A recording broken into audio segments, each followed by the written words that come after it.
Welcome to Comics Bazaar, the channel of comics commentary and arcana. This video features Adjectiveless X-Men, that's X-Men Volume 2, number 54, cover dated July 1996.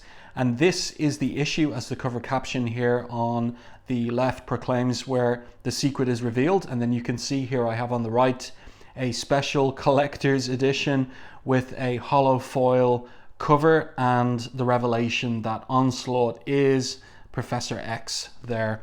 So if I move this around a little bit, you can see the holofoil in action there, so to speak. It's okay. It's not the best enhanced cover that there ever was, but let's take this one to one side and instead open up this issue in order to get into and review the story. So the cover is by Andy Kubert, and the first page is pretty nice anchor image there of Cannonball. That is Sam Guthrie, who got chewed out by the Professor in issue 334 of Uncanny X-Men. You can find a review of that on the channel, and he is licking his wounds, so to speak, in the tree here and looking in at the Professor in his study as the Professor is reviewing his mail there at his desk. So it's a great top-down angle here. You can even see the expression on Sam's face there with his kind of pouting mouth as well. Really good body language and facial expressions by Kubert on this particular page, and also a great use of the digital coloring as well to show the light cast from the Professor's study out onto the grass and footpath out here outside the house. So one thing that I don't like about this opening scene is the characterization of Sam Guthrie, Cannonball, because it doesn't at all chime with how he was characterized in X-Force, in particular an issue of X-Force that I've just reviewed and that will be released on the channel in the coming days, and that is X-Force number 19, where Sam very particularly has an assertive argument with the Professor about the future path for X-Force, and that Sam Guthrie is not this Sam Guthrie. So the way that he's being characterized by Scott Lobdell after Fabian Nicieza left is not a type of characterization of Sam that I like, or I could say too that I don't recognize the character. So do let me know your thoughts on this kind of neophyte version of Sam here, the latest X-Man, and your thoughts on how he is presented around this time period. So he's working up actually in the tree the nerve to go in and tell the Professor off for how he treated him in Uncanny X-Men 334, and who happens along except for Cyclops. And Cyclops asks him, "What are you doing up there in the tree?" "Just thinking," he says. Wait, let me guess. Aurora told me the Professor put you through one of his little lectures. They sting, don't they? So Sam, looking very sorry for himself, says, you got him too? Got him when I was your age. The hard part was figuring out which ones I deserved and which ones I got because he had something bigger eating at him, says Cyclops. So let's turn the page. We got a great double page splash here. Again, nice angle here on the Professor at his desk, and then a look out the window, and you can see Cyclops. Just parts of his costume left blank, but you can see his figure in silhouette, and equally Sam up in the tree as well. It's nice and arty, and I like the spotting of blacks and the shading here from the desk lamp, how it's casting that shadow on the back of the Professor's head. It's nicely done, and you can see obviously from the double page spread that we have Storm, Gambit, Beast, Iceman and Feral Wolverine arrive along with Bishop, and it's because they are coming with the news that the Juggernaut is on the rampage somewhere on the grounds of the X-Mansion. So the title of the story is Inquiring Minds, and the creative team is Mark Waid, story, so the writer, Andy Kubert on pencils, and interestingly here, Dan Panosian on inks. So work kind of drying up at Extreme Studios in the mid-90s because the speculator boom, the bubble had burst. So some of the artists at those studios at Extreme and Wildstorm crossing the street, so to speak, figuratively speaking, and getting work at Marvel. And Dan Panosian comes back a much better and stronger inker than he was 4 years earlier when he was inking Mark Pacella on X-Force. You can see it here on these pages. And another interesting little detail of just this double page spread is the way that he's rendered the stars there in the background. And Dan Panosian is on record as one of his favorite inkers and an influence on him being Terry Austin. That's a Terry Austin style Starry Night Sky. So very much getting a command of his tools and developing a style in this period, Dan Panosian. So, also one other thing I want to note here in terms of what Andy Kubert is doing in the art, and that is, again, these kind of curved perspectives on the architecture there of the X-Mansion, and this little wall that Gambit is astride there. So Kubert playing around with perspective lines that aren't ruled out with a straight edge or ruler, but rather are how would I put it? But they're drawn at a curve in order to simulate the perspective that we have with our our human eyes. So a human eye perspective, where perspective lines tend to curve with our perception, and he's showing that in the art. It's something that his brother Adam does as well in this time period. And Andy bringing it into his art and doing a pretty splendid job, in my opinion. So then back to the story. It's all about the beating that Gambit and Bishop took from Juggernaut. And Bishop asks Cyclops, what do you suppose he's after, Scott? Best guess, says Cyclops. What he's been so often after, his stepbrother. And note how we can just see in there through the French doors, again, the professor at his desk, and here he is again in the corner of this particular panel. So our eye is on him the entire time, and all he's doing is innocently reading through his papers at his office desk. Everything seems quite peaceful. So Cyclops continues, clearly the professor's not in danger now, but that doesn't mean he won't be. Xavier must be protected at all costs. We must warn him, says Bishop. No. Cyclops demurs, and he says, just trust me, to Bishop. I'm worried that the professor has too much on his mind as it is. Since I don't hear walls coming down, it's safe to assume Juggernaut isn't in the mansion yet. That puts him on the ground somewhere. So Cyclops, the leader, gives out orders in terms of what to do about finding Juggernaut split up. He says, Iceman, you and Beast check out the Northwoods. Wolverine, take Bishop and Gambit to the Cove. And Storm, you and Cannonball come with me. We'll find Kane Marco and Fast. So a nice anchor image there of the teams splitting up. But where is Kane Marco? Where is the Juggernaut? Well, at the end of Uncanny X-Men 334, he was led by Jean Grey. They have established mutual trust at this point, and one of the features of that is that Juggernaut has taken off his helmet, which protects him from psychic attacks, and Jean has led him to the Xenox chamber, which is a psi-shielded chamber.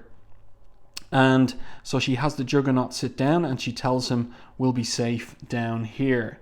So the Juggernaut's got some questions. Interesting layout on this particular page. These long horizontal panels building to this intense final panel here as Jean begins her telepathic probing of Juggernaut's mind and repressed memory of the true identity of Onslaught. And Juggernaut, in questioning her, what's the word I want, irritates her, because she's explaining to him about the nature of the chamber, and that it goes back to, in continuity terms, back to Uncanny X-Men 42 to 65, the Silver Age, where Jean explains to Juggernaut that the rest of the X-Men don't know about this room. Professor X once lived here for an extended period in order to fake his own death. A very Silver Age trope. And so she asks Juggernaut, what are you smiling at? And he says, I remember that time. You mean he hid from all of you? He lied to his precious Whittle students and let him believe he'd croaked? Juggernaut's impressed. I never thought Chuck had that kind of moxie. I didn't know he could be such a creep. And this is all setting up for the big reveal in terms of Onslaught's true identity as Professor X, and the fact that he does indeed have a dark side, and it goes all the way back to the beginning pretty much. So Juggernaut says, I'm impressed he didn't keep it from all of us, responds Jean. Okay, now concentrate. He told you. Oh, you were in on it. Maybe helped him out. Maybe, yeah, I can see it. But Jean isn't impressed. Shut up, she tells him. He knows he struck a nerve. Just look at the size of his head there compared to Jean.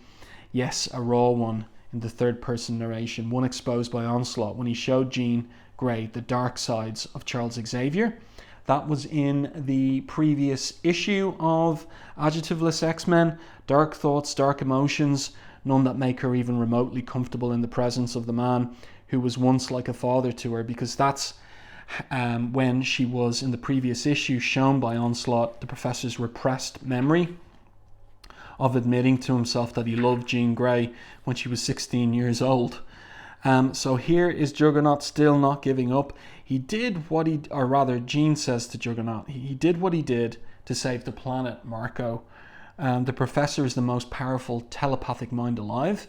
He was down here preparing a defense against alien invaders. So there you go, the Xenox in Uncanny X-Men 65. Now, Bob Harris doesn't have a great record for accurate editorial footnotes to the history of the Uncanny X-Men title. So my guess is this is Mark Waid doing his own research and including in his script the precise issue numbers. And Jean continues and she says, now, for the last time, concentrate and leave your mind. But suddenly she realizes fearfully, you can see how wide open her eye is, that the Xenox chamber door has been left open. You left the door unsealed, she says to Kane. Marco, don't you realize that if this room's not fully shielded, it's not side-proof? So she closes it. And Cyclops, who shares a psychic rapport with Jean, immediately feels her absence and says, can't feel her. You two keep searching, he says to Storm and Cannonball, I've got to check something out. So up he runs to the mansion again.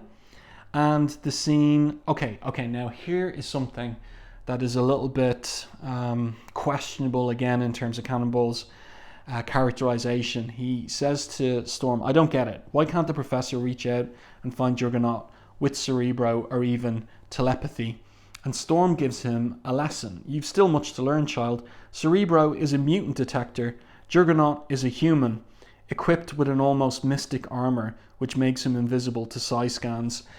Now, you can't tell me that Cannonball doesn't already know all of this, in particular since he and X-Force went up against Juggernaut in X-Force number 4. And in Marvel time, that would have been maybe 6-7 months ago for Cannonball. It is not credible, but really it is using Cannonball as a plot device whereby he doesn't know anything, so other characters explain things to him so that the new reader can understand and learn this information. Nice detail here of the two fawns drinking from Breakstone Lake, and down at the lake there's feral Wolverine. This is a really interesting angle and perspective that Andy Kubert has chosen. So we're looking up from underneath this pier, this little pier at the lake, and looking at Gambit and Bishop catching up with Wolverine as he says to them, usually you can hear Juggy's footsteps a mile away. Stealthy, he ain't. So Wolverine isn't picking up any perception of Juggernaut on the grounds of the X-Mansion. Gambit asks him, any luck? None. I can't find his scent past the point where you two knocked him into the lake, which means we keep looking. Paranoia's running a little high for my taste tonight. So this is interesting because Juggernaut wasn't knocked into the lake by Gambit and Bishop. Rather, Juggernaut basically knocked both of them unconscious in Uncanny X-Men 334. So I wonder, are they, 100% in terms of the account they're giving of what happened with Juggernaut here, maybe trying to save their blushes a little bit. And then we pick up with Iceman and Beast. And Iceman is reminiscing with Beast about the first time that they encountered Juggernaut, which reminds me, he says, of the very first time we dealt with Juggy, remember? And again, that's a reference way back to the Silver Age, Uncanny X-Men number 12, the first appearance of the Juggernaut. And Beast says, of course, from the moment I saw him, I was highly intimidated. You're kidding, right? Says Bobby. It was just like tonight. We didn't see him.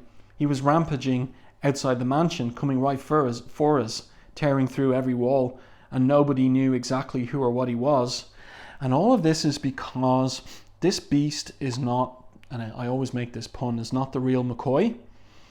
It is Dark Beast, who has taken Beast's place and has Beast imprisoned somewhere else in order to hide from Mr. Sinister, because Dark Beast is afraid of being discovered by Mr. Sinister. And here is the real Henry McCoy. Now, in a previous issue, he discovered that there was a loose floor stone in his cell, and he's making his escape here. He's obviously in some warehouse with all of these crates around him. You can see very clearly here, again, that curved line perspective that Andy Kubert is using in this particular issue. He's been developing his skills with it, and it's quite effective. And somebody says to him, there's at least 1, 2, 3 shadows there. Not so fast, Furball. Where do you think you're going? So who are these in the warehouse? Has Dark Beast posted guards over Beast? You'd expect so, in order to ensure that he doesn't ever escape. Again, this is another interesting panel with that curved perspective on the doors to the Professor's office as they're being flung open by Cyclops. And Cyclops is met by the Professor's response, which is, Cyclops, please. I asked not to be disturbed. It's the middle of, he's about to say, the night. It's about Jean, sir, says Cyclops. Our psionic link has been broken, and I'm extremely worried about her. And the Professor responds, odd. I no longer sense her presence either. It's as if she's vanished altogether from the psychic plane. Strange, but if anyone can take care of herself, it's Jean. So Cyclops asks, sir, and the Professor responds, that will be all, Cyclops, kind of curtly. And Cyclops insists, no, there's more, Professor. And then he is more personal about it, addressing the Professor by his first name, Charles. You'll forgive me, but I don't have the patience for your new behavior pattern right now.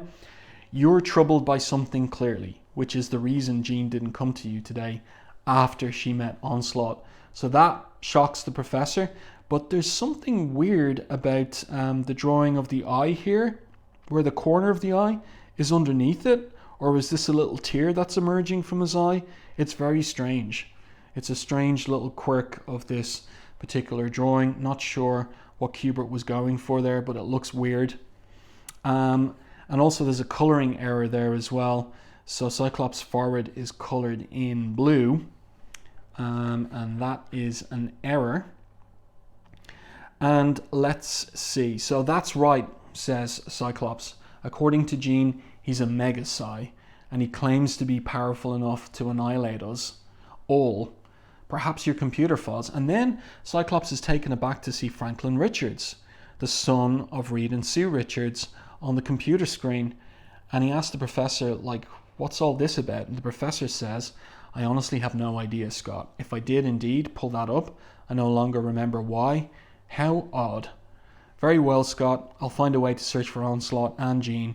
You have my word. And then Cyclops, as he's exiting, interesting top-down angle here, says, one last thing then. I didn't want to have to burden you with this either, but there's been a Juggernaut sighting. He's lurking out there somewhere. And the Professor picks up and says, biding time we can't afford to waste on him. Deactivate the mansion defenses. So Cyclops is taken aback. What? You heard me, Scott. If he's out there, I want you to lure him in so you can deal with him definitively. So that's an interesting adverb to use. Definitively means finally. implication. How do you deal with the unstoppable juggernaut finally? The professor concludes, I trust my X-Men to defeat my stepbrother. You've always been able to since he first arose. And Cyclops has nothing to say to that, but it's a really interesting angle on him, this three-quarter profile on his face. He's clearly thinking about the meaning of the professor's words, and but we're not learning what he's thinking inside his head here. And then we pick up with Juggernaut and Jean again, and the Juggernaut is going over his origin, the Gem of Sidorak. He talks about how he was in Asia, East Asia, with his stepbrother Charles. We stumbled into this weird temple, and this crimson gem, it just ate itself inside of me, turned me into this brute. And then this is nice in the dialogue. Juggernaut says, it was great, made me unstoppable, and cheese chucked to no end. So Jean says, I doubt the professor would be jealous of that. Why not, says Juggernaut. When we were kids, I pushed him around for being a puny runt. He probably figured he'd eventually grow up enough to fight back. Surprise, I got to be bigger and stronger for all time. But Jean tells him, drop it. I'm in your mind now. Focus on the block. And so we get this interesting astral symbolic representation of the block in his memory of the identity of the true identity of Onslaught. And just look down here in the corner. These look like this is strange, a weird kind of prescient thing. These look like the member berries in South Park, and they're in Juggernaut's memory just as he is trying to overcome that block as regards the identity of Juggernaut. So it's working, it's giving way. Jean says to him, be ready for anything. Let's turn the page. And then we pick up with the professor in his study. So he's there in darkness, as he's often been of late, listening to a news report on the television and thinking about his recent failures, his ignorance in attempting to reform the psychopathic Sabretooth who took Psylocke to the edge of death, his inability to save Wolverine from the near destruction of his body and soul, his arrogance in dealing with Magneto, humanity's greatest mutant foe, all the way back in X-Men 25, in reaching into a living being's brain and succumbing to the temptation to shut it down. These are not proud moments. It's a really nice image there of the professor frowning and thinking over all the mistakes he's made, moral mistakes he's made of late, mistakes of judgment too. He sees the magazine featuring Graydon Creed, who's running for president, anti-mutant platform leading to White House. So things are looking grim for mutants. And then he hears on the news, on the TV news, one youth arrested in connection with the weeks-old slaying of Dennis Hogan. So that was something that was shown in X-Men Prime, the return to the Prime reality at the special double-sized issue that set the continuity post Age of Apocalypse and featured centrally the murder of this young mutant, Dennis Hogan. Hogan, a teenager believed to carry mutant powers, was beaten to death by an angry mob outside Westchester. Despite my efforts, thinks Charles, and he did try, and he sent his astral self ahead and was present when Dennis Hogan died, but unable to do anything to save him. When arrested, Hogan's alleged assailant made the following statement: that mutie got what he deserved, man. There wasn't no crime. That there's a million who'll back me up and more every day. You can't stop us. We'll get you all. We'll get you. So the professor's extremely frustrated. He throws the lamp off his desk at the TV screen and turned the page, and all of this frustration, all of this guilt, all of this self-recrimination about his mistakes has an outcome, and it is finally too much. So he starts trashing his office, his study. For the first time in memory, in one colossal burst, Xavier the Stoic releases all the rage and anger that has festered within him all his life. And when he does, in that one horrible instant, he finally suddenly realizes the truth about, and we can see this digital effect here, this manifestation of these eye slits and they're looking directly at the professor himself too. So interesting. Turn the page. He finally suddenly realizes the truth about Onslaught, exclaims Jean. I know who he is. Marco, go, you have to leave now. This is really good. So he's all confused. He doesn't remember anything. But Jean says, I do. Marco, for God's sake, you're in terrible danger. Marco, he's in the mansion. So the last half, or not half, but the last third, or the third act of this issue turns into a horror movie in effect. What, he says, run as far and as fast as you can, exclaims Jean. It's your only hope, do you hear me? Run. So out of the Xenox chamber he goes. Where to? Outside? Marco can't find the door. Without warning, the corridors of the mansion become a grotesque maze. This is like something out of M.C. Escher. Really good work by Andy Kubert there. So Juggernaut is taken by surprise, and Juggernaut's heart pounds. Frantically, he searches for an exit, only to have each footfall lead him deeper and deeper inside. So he's thinking to himself in panic and alarm, oh God, he's in my mind. Where can I? Wait, that's Chuck's study, innit? Yeah. Chuck, it's me, Marco. Chuck, I'm sorry about everything, I swear. For God's sake, you gotta help me. Don't let me die, man. He's after me. So he smashes in through the door. That's a really cool anchor image there of Juggernaut. And look at the layouts here of the panels and how wonky they are, really showing the discombobulation, the confusion and the fear of Juggernaut on the page. It's good stuff. And let's see what happens next. So look at this.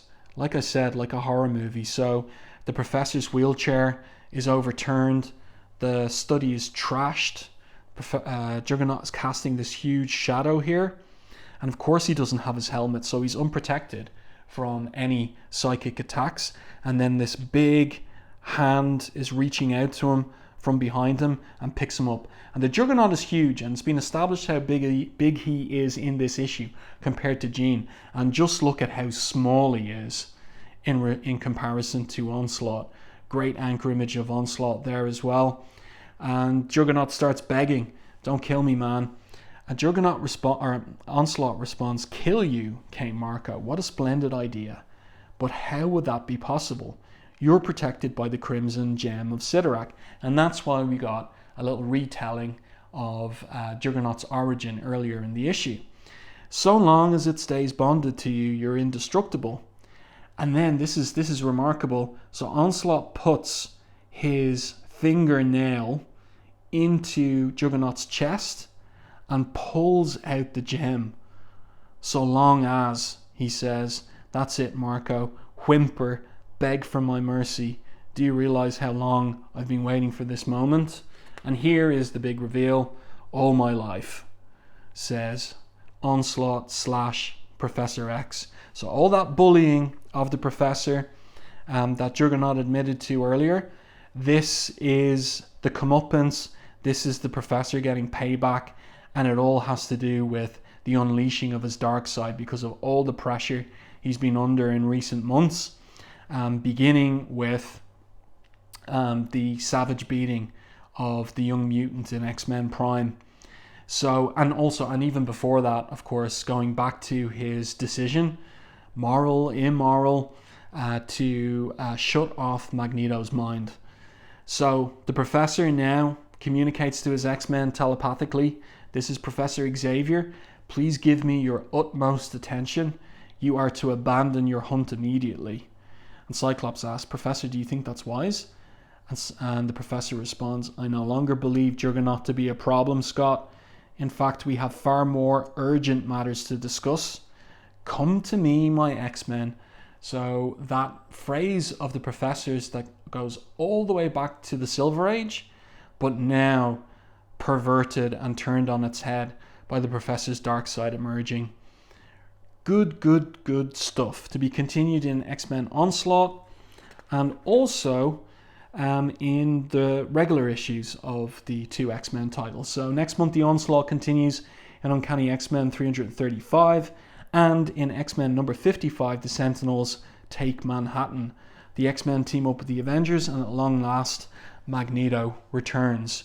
So 2 pages of letters here, the letters concerning issue 51, and let's see what else. Okay, yeah, so we've got some bullpen bulletins there. This is a bit weird. We've got a double page of bullpen bulletins, lots of space, and then the same thing, but on just 1 page. It's the exact same, but squeezed onto 1 page.